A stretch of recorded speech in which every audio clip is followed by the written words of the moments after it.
সকালবেলা নাস্তা বানানোর সময় নেই, মাত্র কয়েক সেকেন্ডে ঝটপট বানিয়ে নিতে পারেন এই মজার নাস্তা।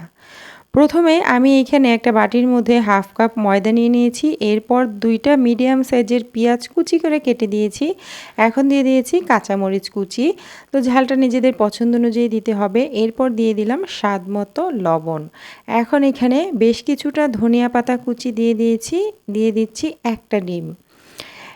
এরপর এখন আমি এইখানে দিয়ে দিব এই যে 5 টাকা দামের যে ম্যাজিক মশলা বা স্বাদের মশলা, ম্যাগি মশলা যেটাই বলেন না কেন।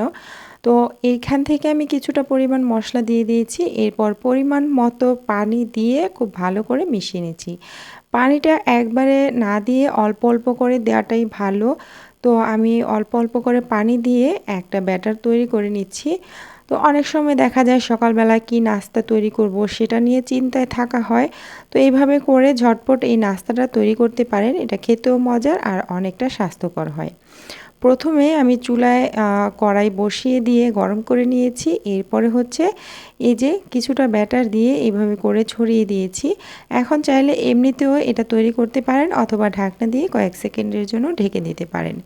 এই তো একটা নাস্তা কিন্তু তৈরি হয়ে গেছে, এটা নামিয়ে নিচ্ছি। তো এখানে আমি তেল ছাড়া তৈরি করছি। আপনারা চাইলে কিন্তু তেল দিয়েও তৈরি করতে পারেন, সেটাও দেখিয়ে দিব। এখানে আমি তেল ছাড়া তৈরি করে নিচ্ছি। এই যে একটা দিয়ে ঢেকে দিচ্ছি, কয়েক সেকেন্ডের মধ্যে হয়ে যায়, এরপর নামিয়ে নিচ্ছি। তো যারা তেল দিয়ে খেতে চান তারা কিন্তু অল্প একটু তেল দিয়ে এভাবে করে কিছুটা ব্যাটার দিয়ে নেবেন। তো দিয়ে এটাকে ছড়িয়ে দিলে হয়ে যায়। মাত্র 5 মিনিট সময় লাগে এই নাস্তাগুলো তৈরি করতে। তো সকালবেলা সব সময় তো একই ধরনের খাবার খেতে ইচ্ছে করে না, বাচ্চারা অনেকটা বায়না করে। তো মাঝে মধ্যে এইরকমভাবে কিন্তু তৈরি করতে পারেন। আর এইখানে আমি শুধুমাত্র পেঁয়াজ, কাঁচামরিচ, ধনিয়া পাতা এগুলো দিয়েছি। আপনারা চাইলে কিন্তু এর মধ্যে বিভিন্ন সবজি দিতে পারেন কুচি কুচি করে কেটে, সেটা বাচ্চাদের জন্য আরও বেশি ভালো হবে।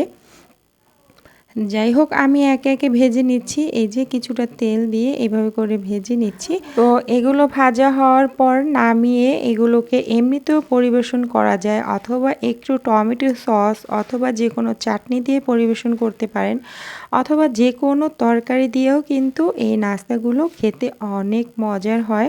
বাসায় একবার হলেও ট্রাই করে দেখতে পারেন। আশা করি আজকের এই সহজ রেসিপিটা একটু হলেও ভালো লেগেছে। ভালো লাগলে লাইক, কমেন্ট, শেয়ার করতে ভুলে যাবেন না। এই রকমের সহজ রেসিপি পেতে চ্যানেলটিকে সাবস্ক্রাইব করে নিয়মিত পাশে থাকবেন। আজকের মতো এখানেই বিদায় নিয়ে নিচ্ছি। সবাই অনেক অনেক ভালো থাকবেন, সুস্থ থাকবেন। এতক্ষণ সাথে থাকার জন্য অসংখ্য অসংখ্য ধন্যবাদ। আল্লাহ হাফিজ।